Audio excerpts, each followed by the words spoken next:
to stay on track and to stay on path was that I didn't want my daughter to grow up thinking that her happiness was no longer, important when she met someone and had children. And I didn't want my boys to turn around and say, well, I don't have to worry about, cooking or cleaning because I'm just going to meet somebody who's going to do that for me.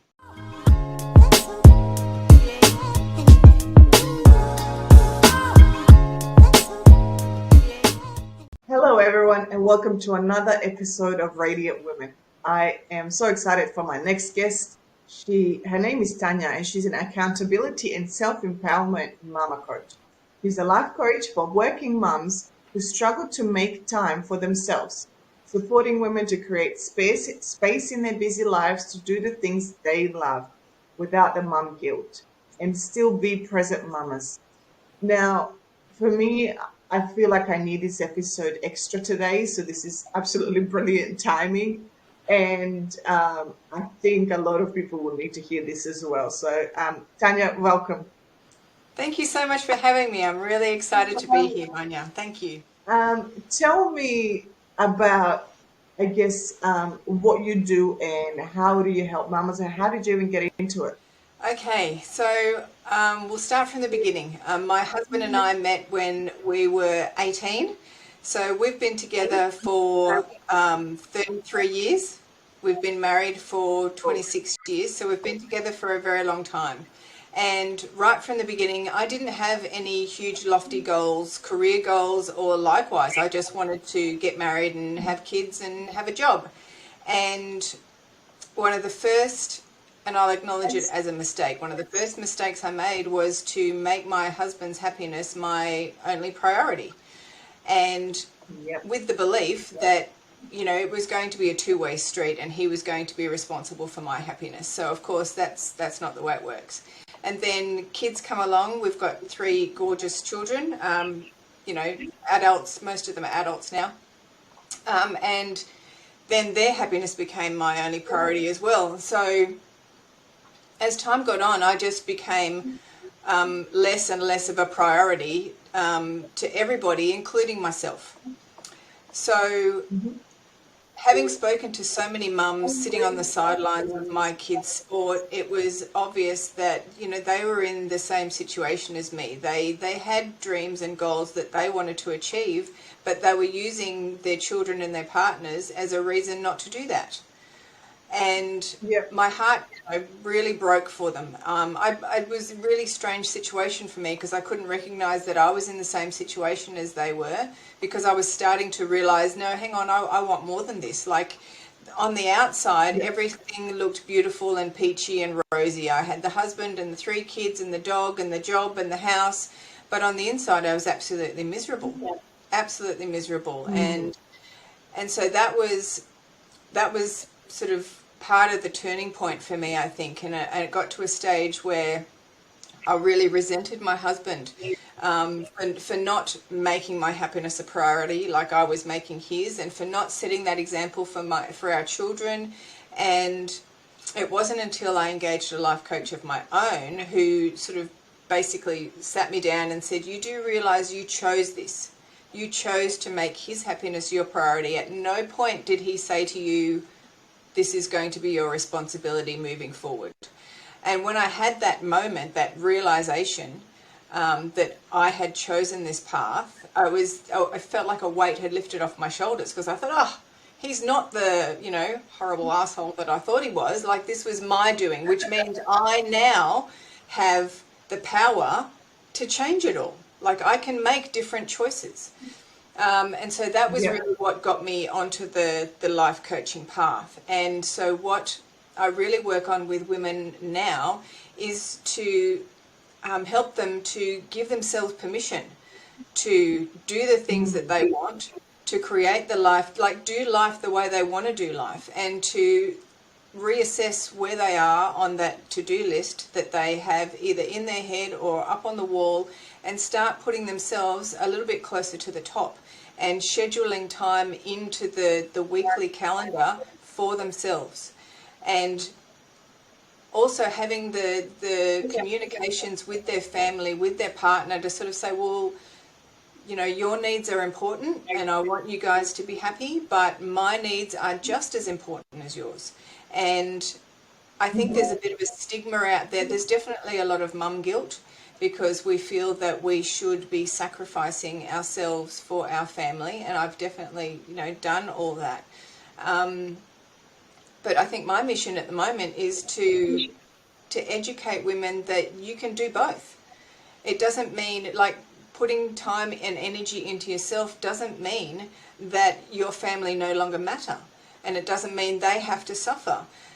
What I'm all about is helping mums to find that beautiful balance where they are the loving, nurturing and present mums and partners that they want to be, but they also make time for themselves so that they can, start that side hustle or do some study or travel, with girlfriends or, whatever it is that lights them up. Because what mums need to realize is the time that you invest in yourself will, the benefits of that will spread out through every area of your life, including your children and your partner. Okay, wow, that was really powerful. I have a lot of questions, but at the same time, a lot of that resonated with me.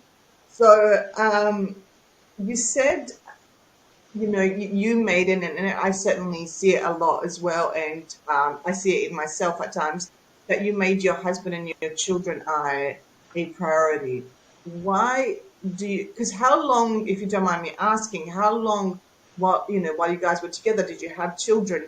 Um, and why do you think women do that? Why do they make someone else a priority? I think for a lot of mums, I think it comes down to the way that we're raised. It's what we see mirrored in our parents' relationships. For me, I'm also a people pleaser, so that comes into it as well. But I think for us mums, I think society has taught us that it is, if you choose to have children, then they are your only priority and that there will be time for you later. And that's not necessarily true. My boys are 21 and 20 and they still live at home, and there's different responsibilities now on me. I'm trying to guide them through, what it means to be an adult. And so it's never, I mean, they're not here as much and they definitely don't need me as much, but there's still that responsibility. And if I was waiting for later, I mean, they're still financially, dependent on us. And so if I was waiting for later to do the things that do cost money, I'd be waiting forever.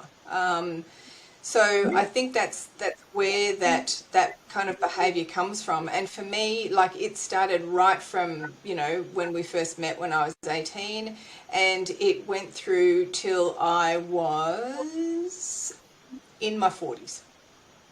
So that's a long time, long time that I was, making my husband's happiness and my kids' happiness my only priority. And I had that belief that the more I suffered and the more I sacrificed, the better mum that made me. And Yeah. and it was I had this real, martyrdom happening, which, in Yeah. hindsight is not healthy. Yeah. Because that was the next question. How much do we, which we, and you said it yourself, and we talk a lot about, as a mum, you have to sacrifice. Um, as a partner in whatever space, you have to compromise. You have to sacrifice a little bit.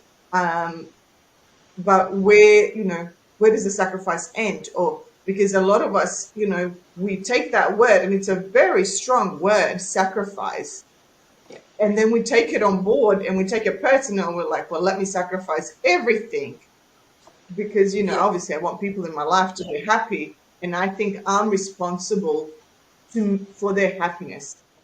That's right. And I think for me, it came down to not being able to set really clear boundaries for myself with the way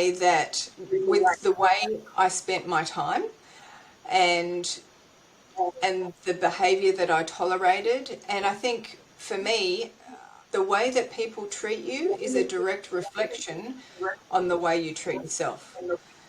So there was a lot of Absolutely. Yeah. um, there was a lot of blame, shame, and criticism. I think internally that that I was dealing with as well. And then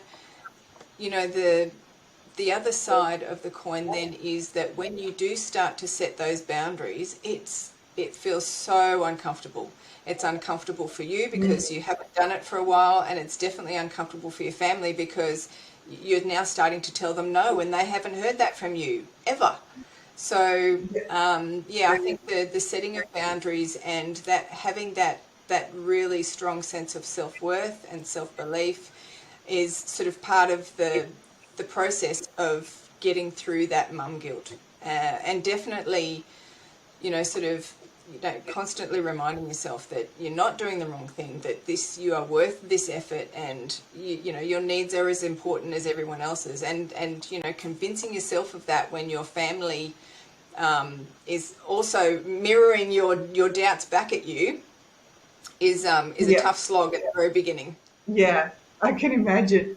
Tell me, you said there that you were, I guess, you felt like you were responsible for your husband's happiness.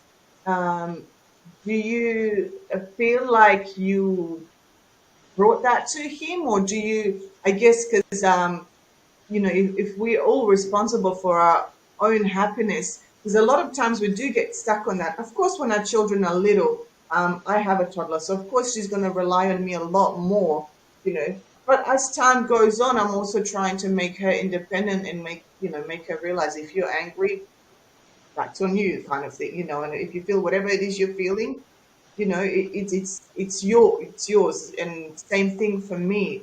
So how much do you, now looking back at it, how much do you think you contributed to your husband's happiness or your children's happiness? Or of course you were there for them, you're probably a rock for them, but do you think they would have found their happiness if you were still taking care of yourself, if you still set those boundaries?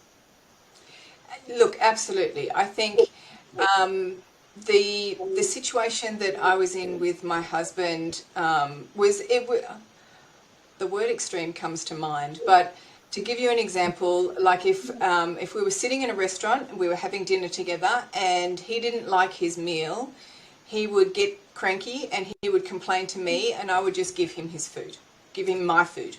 Like I would have the meal that he didn't like and I would give him my food just to make him happy. And Wow. and that was expected of me.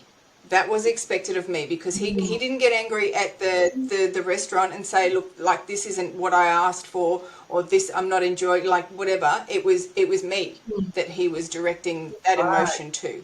So I really and then when it came to my kids, it was if things happened in the playground with their friends or whatever, I was right in there. I was like, all right, who do I need to speak to? Who made my baby upset today? And what do I need to do? I need to go in there and sort that out myself. And I wasn't giving them, and that's the thing, that I realized in hindsight, by taking that responsibility on myself, I was denying them of the opportunity to be responsible for their own happiness, to deal with their own That right there. emotions, and to work out Yes. solutions for themselves. And when I Yes. did realize that, when I realized that, I had made myself responsible for my husband's happiness, I did, like you mentioned before, I announced to him. I sat down with him and I said, I have been responsible for your happiness from the moment we met. That's not my responsibility, and I'm not going to do it anymore. And he was like, Yep. I what does can that imagine. mean? Where did you read this?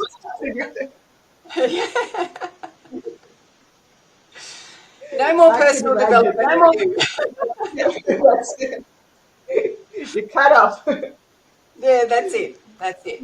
Um, and so that's the thing. I think um, when from the very beginning, what we think is going to, marriage and having children is going to be like, we have this picture in our heads about, it's going to be beautiful, and we're going to be together, and we're going to do it all together, and it's, you know, it's just going to be the both of us and our kids, and it's just going to be beautiful. And in reality, I have a certain set of expectations that I don't communicate to my husband, and he had a set of expectations that he didn't communicate to me. And so we have these uncommunicated expectations, and I was like, well, I expect you to get up with me in the middle of the night with our screaming child.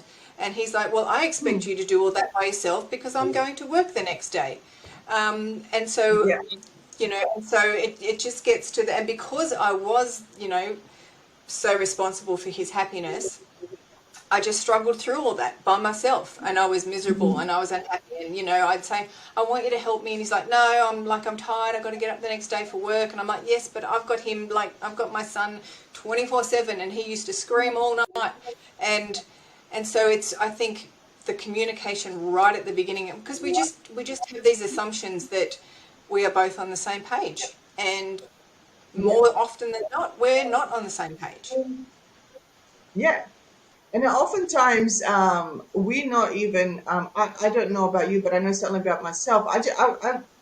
You know, I don't even know what I wanted, you know, when I would have those, um, you know, those kind of conversations and things like that. You know, if you would ask me what my expectations were, I would have probably given you something, you know, that was his responsibility, you know, like taking the responsibility away from me and putting it onto the other person. So that's why this self-development is so important, because people often say that, you know, communication is number one in a relationship, but I really honestly believe that it's self-development, self-growth, because you can communicate till the cows come home if you're just talking surface level stuff, if you're just talking about the same thing over and over again. Yep. Yeah, that's exactly right. Because, and when we started to have those conversations, I was like, I need your support. And he's like, well, what does that look like? And I'm like, I don't know. Like, just support me. So it is. Just do it. Just do it. Yeah. So it was. You're right. It's within that personal development process is a real awareness of who you are, what you want, what your expectations are, what you need from a partner, and what kind of parent that you want to be, what kind of kids you want to raise. Even that, like, is, you know, has caused issues with my husband and I, because my husband, you know, doesn't want to see any of our kids fail at anything. And if that means he has to do their homework for them, then he will do their homework for them. Whereas, Yeah. you know, I'm like, well, you know, at some point, you're not going to be around to help them out like that anymore, and then they are going to be unable to solve their own problems, and do that for themselves. I'm like, well, you know, if they have to give a presentation at work, what are you going to rock up and do it for them? Like, that's just not going to happen. So Yeah. yeah, I think, like you said, communication is important, but then we really need to know what it is we want. Yes. Now, tell me, you were talking before about boundaries, and so we're coming from this space now that we're just talking about. We are just kind of discovering what we want.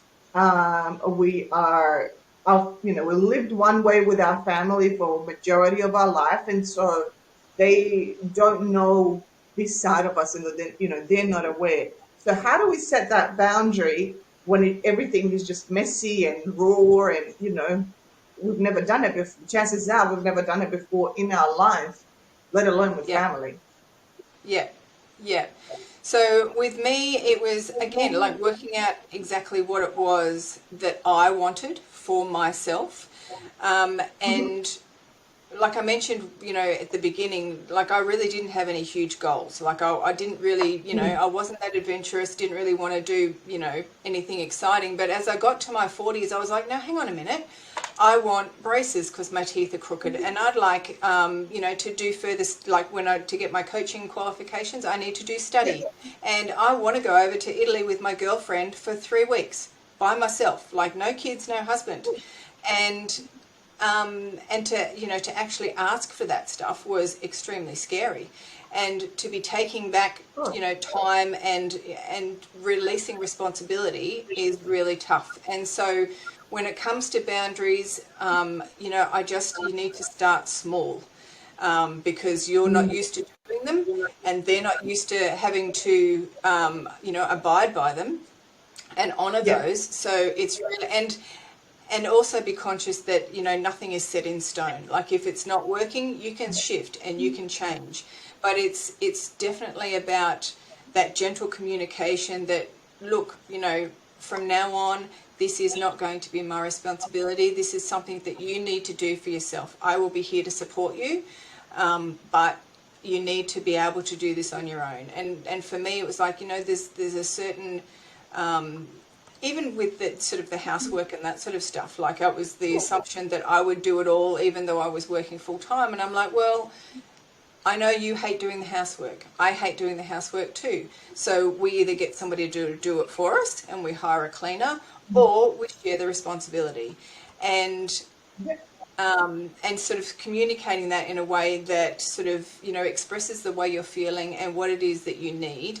And the next step, I mean, and you've also got this voice in your head saying, you're doing the wrong thing, you're doing the wrong thing, you're doing the wrong thing. And you're getting that reflected back to you from your family, because they're like, no, it's your job to do this. It's, you're doing the wrong thing. And for me, it was like, I was like constantly talking to myself in my head, I'm not doing the wrong thing. This is not selfish. This is what needs to happen. And then you need to start being comfortable, being uncomfortable in the changing process.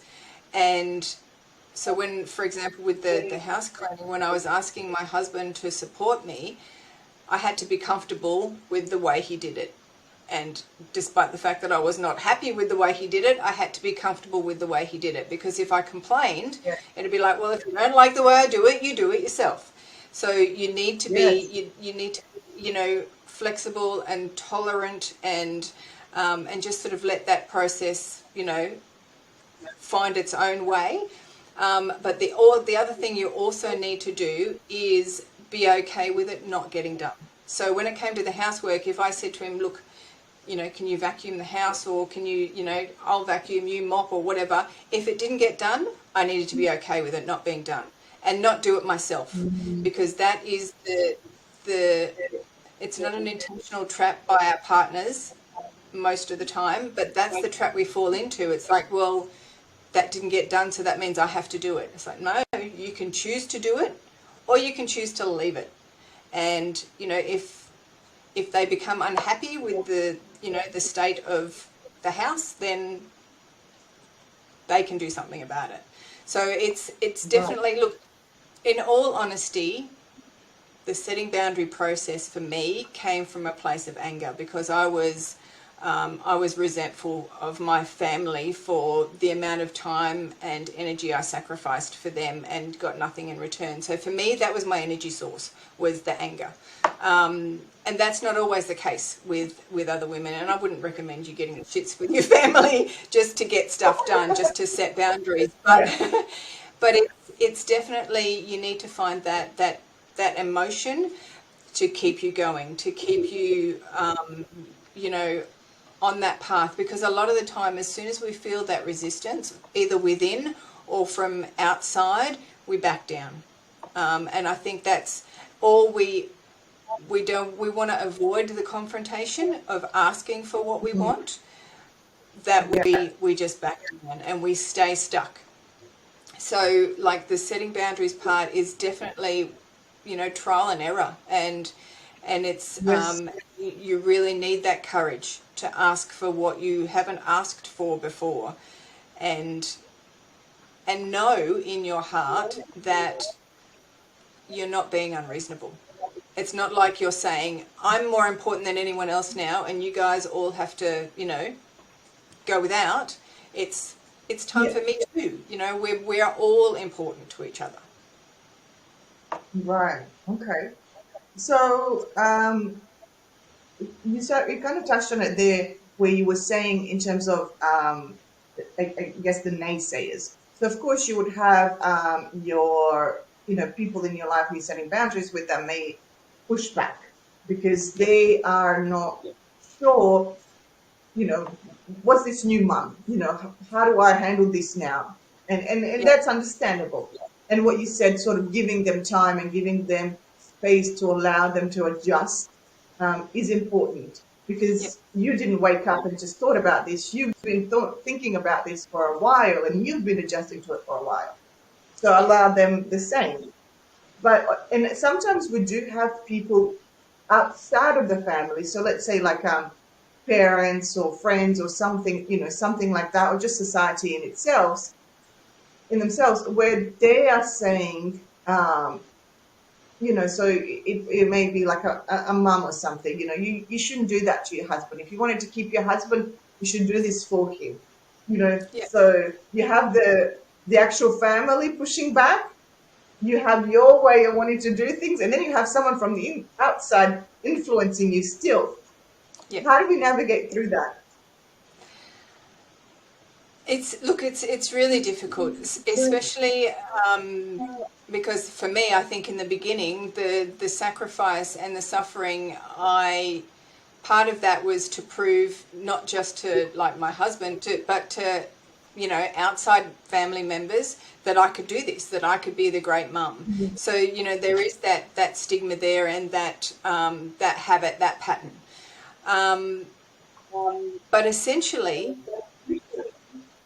the way you live your life needs to work for you and your husband or partner and your kids. And Mm, I reminded myself on a daily basis that other people's opinions is none of my business. And right. and so I think it was a case of because I think they're in a similar situation. They want to know, well, what does that mean if it's your in-laws, for example. They want to know, well, what does that mean for my son, because I'm concerned about his welfare. So what does your Yeah. behavior, how does that impact my son?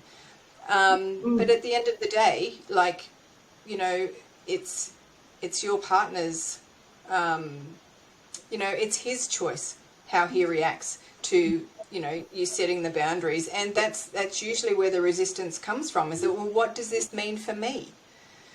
So I think when it yes. comes to like outside people, I don't really think that you need to justify your behavior to anyone else other than the people that it directly affects, which is your partner and your children. And I think being able to gently communicate that and say, well, this is how we're going to do things now. And I have we have sat down as a family and we have talked about it, and my needs are just as important as everyone else's, and just leave it at that. I really don't think um, giving their giving their concerns a lot of airtime is really important. Like, I think it's important to do what feels right for just your little nucleus, because Yeah. at the end of the day, like, you're the ones that are directly affected. So I think it's really important to stay true to yourself, and not feel you need to justify your behavior to anyone else. Right. And I love what you said there in terms of that gentle communication. So keeping it true to yourself, keeping it true to what you're feeling, but keeping it, I guess, as you said, gentle and kind, and Yeah. having an understanding of where they're coming from as well, but letting them know that there's really nothing to be concerned about. Yeah, that's exactly right. That's exactly right. Yeah. So, it's and not taking that on yourself as criticism, because um, like I said, other people's opinions of you are really none of your business. Um, and at the end of the day, your happiness and your partner's happiness and your children's happiness is what you're all working for. Like, everybody Yeah. wants everyone to be happy. It's just, and again, I think it's just the traditions and the what society has taught us. So when we start doing something different, it does, it creates waves, and it creates concern, and it creates questions. But the other motivator for me to stay on track and to stay on path was that I didn't want my daughter to grow up thinking that her happiness was no longer important when she met someone and had children. And I didn't want my boys to turn around and say, well, I don't have to worry about, cooking or cleaning because I'm just going to meet somebody who's going to do that for me. So Yep. was Yeah. also a really strong driver for me, is to change the status quo and have, my kids being emotionally healthy and not responsible for other people's emotions. Yeah. I love that. So tell me then now, so for people that are listening, and this all of this, of course, we were all there. That it seems really scary, So talking about setting boundaries and how's everyone going to react and things like that. And you've been working through this for a while, and you're helping other women work through this. So what does and I know it doesn't necessarily mean that it's going to be the same for everyone, but what does life look like now? Because that's what we are afraid of, that our children will resent us, why are you taking time for yourself? And I guess it's good to know whether they do or don't. Yeah, so they definitely, I think their opinion of what I was doing comes directly, I think, from the way my partner reacted to what I was doing. So that's a really conscious thing to think about, is the partner is the one that is going to be communicating to the rest of the family, as well as yourself, what this new change is all about. And I also made sure that I took a lot of time with my kids to sort of say, this is the sort of stuff that I want to do. I want to do my coaching course, and this is what it's going to mean for you. So Yeah. I can tell you that, like, now, like, my boys, and even my daughter, I think my daughter is probably she's the one, I think, that has benefited the most from this whole Yeah. process that I've gone through, because I am making sure I'm consciously raising an empowered little girl to be Yes. aware of her emotions, not to be afraid of her emotions, and to dream big and be able to do whatever she wants to do. And at the same time, I talk to my boys about, if you're out on your own, whether it's with friends or a girlfriend, you need to be able to take care of yourself. You need to be responsible. You need to be independent. And, if somebody's pissing you off, that's on you. Like, their behavior is creating a thought in your head. You are thinking something based on what you see, you hear, and then you feel a certain way, and then you react. So you need to be aware of, what they're doing. It might not necessarily have anything to do with you, but you're reacting to Yeah. that. So I can definitely tell you that on the other side, um, it's amazing. Like, when everybody's on the same Yes. page, when they realize, and this is the thing, when they have that realization that things are going to change, but it's not a bad change, because when mum goes off and does her own thing, or when, I, as a partner, go off and do my own thing, when I come back, I'm more relaxed, I'm more energized, I'm more excited. I have the quality of myself that I bring to them is much higher Yeah. than before, when I was tired and resentful and just, like, stuck in a rut. It felt like Groundhog Day. So I think, Yeah.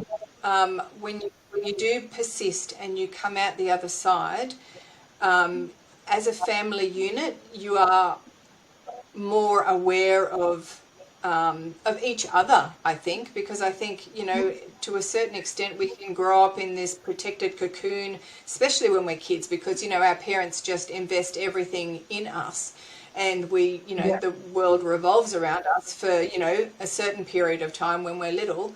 And I made them, and I'll be honest with everyone, I made the mistake of starting that process too late, because now I have, like I said, a 21-year-old and a 20-year-old, and, like, getting them to help out and do stuff around the house at this late stage is like trying to pull teeth out of their heads. It is really difficult because I didn't put those processes in place early on to make them responsible and independent. And because we were, like, I was almost like that, tiger mama, that, helicopter parent.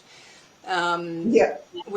Without having that view in my head at that stage, well, what is this going to do to them long term?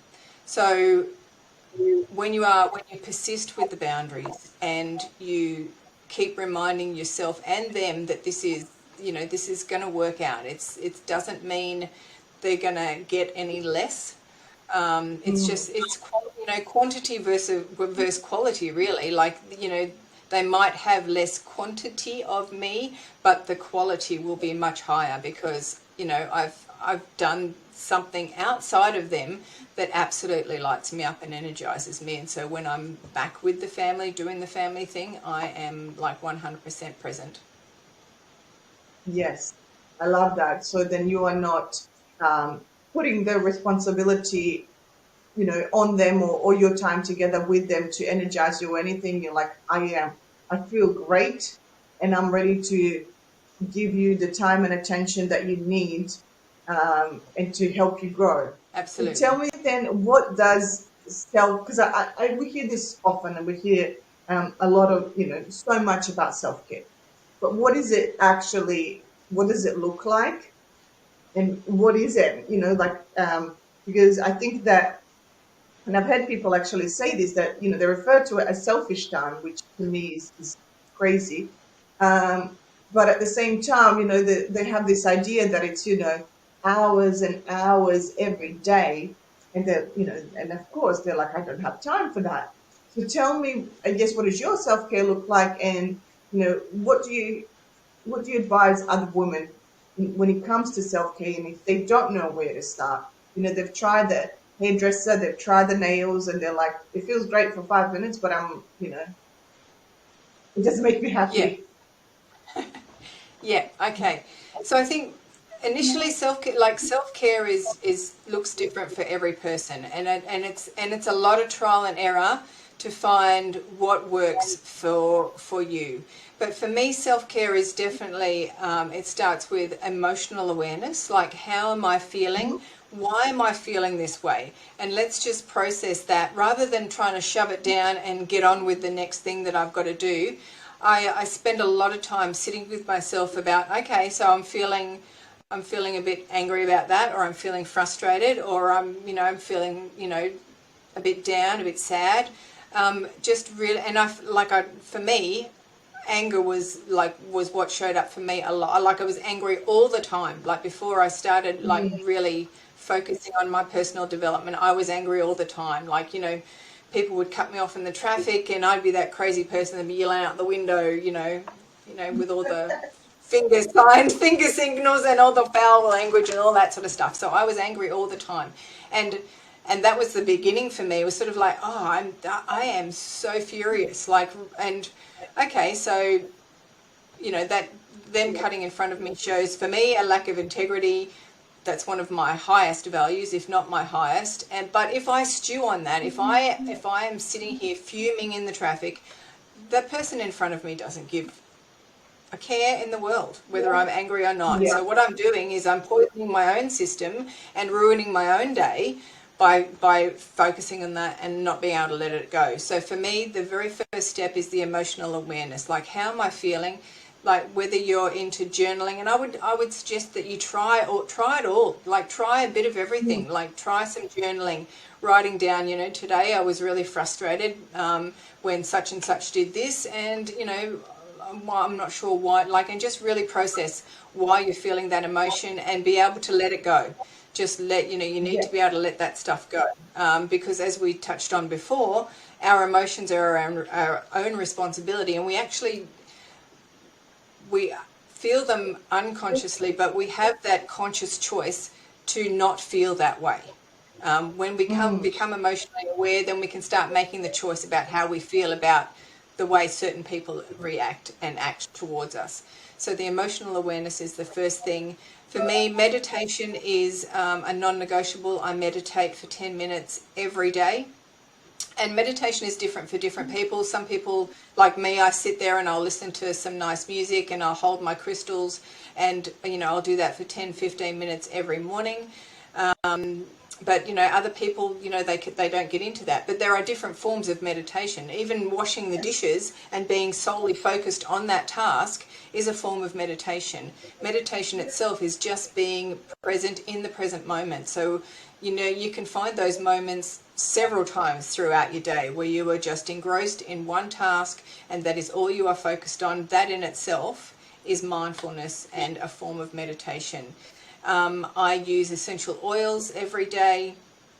I love my oracle cards, and so I'll consult those once a week. So self-care doesn't have to be, a day at the spa, and it doesn't have to be, a weekend away at with the girls. It's something that you bring into your life on a daily basis that you do just for you. It could be, having a half an hour bath, or whatever it is, but it's something that you do just for you. The other thing that I do is I love being creative. So I'll do macrame, or I'll do bullet journaling, or I'll have that time for myself, several times a week where, I'm like, I'm in my room for 30 minutes and I'll read, or, I'll listen to music, or, so I think self-care, I think we blow it out as this really time-consuming and expensive and selfish, like you said, process, but it's not. I think it's important to grab those little snippets all throughout the day. Even if it's just, sitting down with a cup of coffee and a good book for 30 minutes, like that is self-care. When you're nurturing yourself, you're giving yourself that break. And then, there are other, forms of self-care, which for me was, getting my braces was really important to me. And I got a big tattoo down my back. That was important for me. And going overseas to Italy with my girlfriend for 3 weeks, that was a big deal for me. And, it was one of the best experiences of my life. So it's different. I think there is room for both kinds, in your life. Yeah. And it's up to you. It's up to each individual person how they find that time to nurture and nourish themselves. Wow. And one last question to solidify. Um, do we try and do a little bit every day, or, as often as possible in terms of self-care, or is it doing, one day, once a month? I guess what yields best results in terms of getting our energy back, getting, that good, amazing feeling that we're all searching for, and feeling like we have a purpose, getting that Yeah. back. What is your advice? Definitely every day. Definitely something for yourself every day, even if it's, a 30-minute walk in nature, or, even if you go out in the backyard, if you've got one, and you lie in the grass for 15 minutes. Like, it's just, I think it's important to make it a daily habit, because once you make it a daily habit for yourself, it's something that you get used to. It's also something that your family gets used to. I can tell you, when I first started meditating, and it was only 10 minutes, I would come into my room here and I would sit in the chair and I would put the music on and I would close the door, and I can guarantee you within 30 seconds, somebody would walk in. Every single time, somebody would walk in. Yeah, somebody would walk in. And it took all of us a while to get that, because I would get shitty. I'd be like, all right, what do you want? And I'd get up and I'd go, and like that was the end of my meditation. And trying to get back into that state when you're annoyed with everyone is really difficult. And so it was being disciplined with myself to get into that daily habit, and whatever that daily habit is that you choose is totally up to you. It needs to, something that works for you, whether it's 30 minutes of reading like we discussed or whatever. But for me, the meditation, it just got to a point where somebody would walk in and I'd be like, no, and I'll be out in 10 minutes. You can wait 10 minutes unless somebody's dying. And so they would close the door. And look, and I'll be honest, like every time I was interrupted, I would just sit there fuming, but I would refuse to get up and walk out until my 10 minutes was up. And it just got, and so the more often I sat there, whether I was, being mindful and present or not, it was the actual physical habit of not getting up and breaking that, that cycle. And it got to the stage where if they can hear the music through the door, they don't come in. If they do come in, I don't open my eyes, I just ignore them. And I sit there and the door closes and they leave.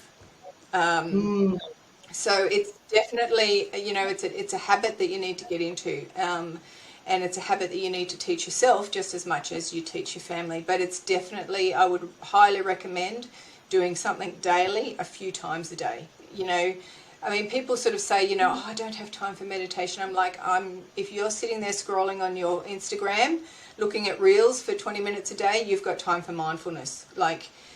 You've got time to sit there and meditate, or you've got time to have a sit outside in the sun, or, whatever it is that you choose to do, whether it's affirmation cards or tarot cards or oracle card, whatever, you've got time to do that. Because I think people, they don't realize how much time they waste on social media, and Yes. how much time they spend on their phones, or scrolling through Facebook or Instagram to see who's up to what and that sort of. And I'm just as guilty. Like, I've got games on my phone, and I'll sit there.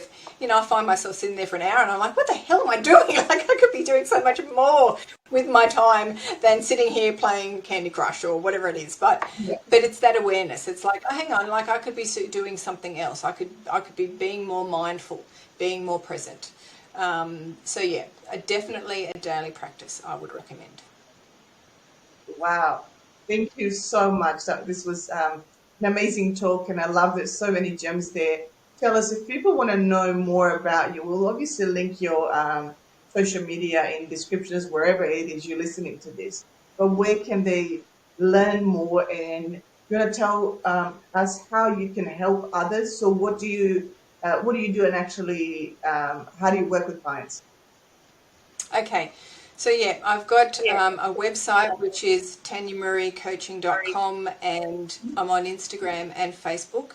On Instagram and Facebook, there are lots of tips and tools to sort of help people get started with making time for themselves, and sort of free resources, that sort of thing.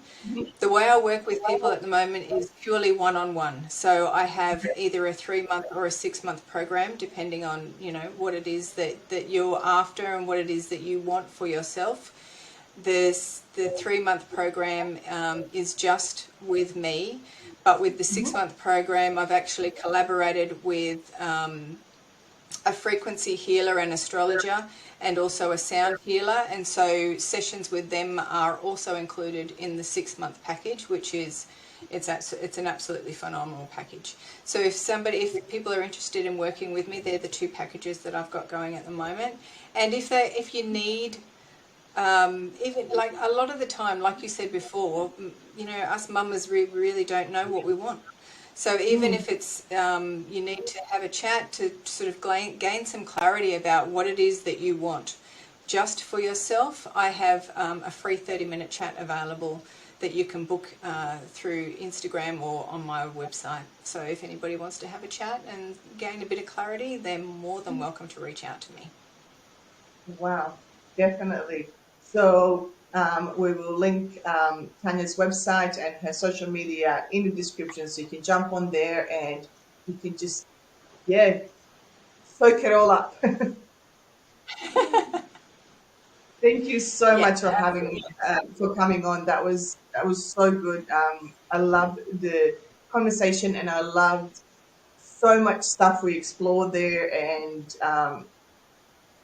I guess it's so good to hear other people's stories that we can kind of it resonates with us, and we can kind of go, "Oh, I've been there," and see how other people have worked through it. So we know we're not alone, and we know that it is possible to work through all this and to live the life that you want. yeah, absolutely. And that's the thing with coaching. Like, when I work with my clients, it's not about me saying, this is what you need to do to get what you want. It's about saying, well, what is going to work for you? You're the one that this process needs to work for. You and your family aren't the same as me and my family. So what I do is I support them and I empower them to start that journey themselves and work out for themselves what it is that they really want. So, and they do it their way. It's not about doing it my way. It's like, supporting them to do it the way that works for them. So I've absolutely loved having a chat with you, Vanya. Thank you so much for the opportunity. Thank you. Bye.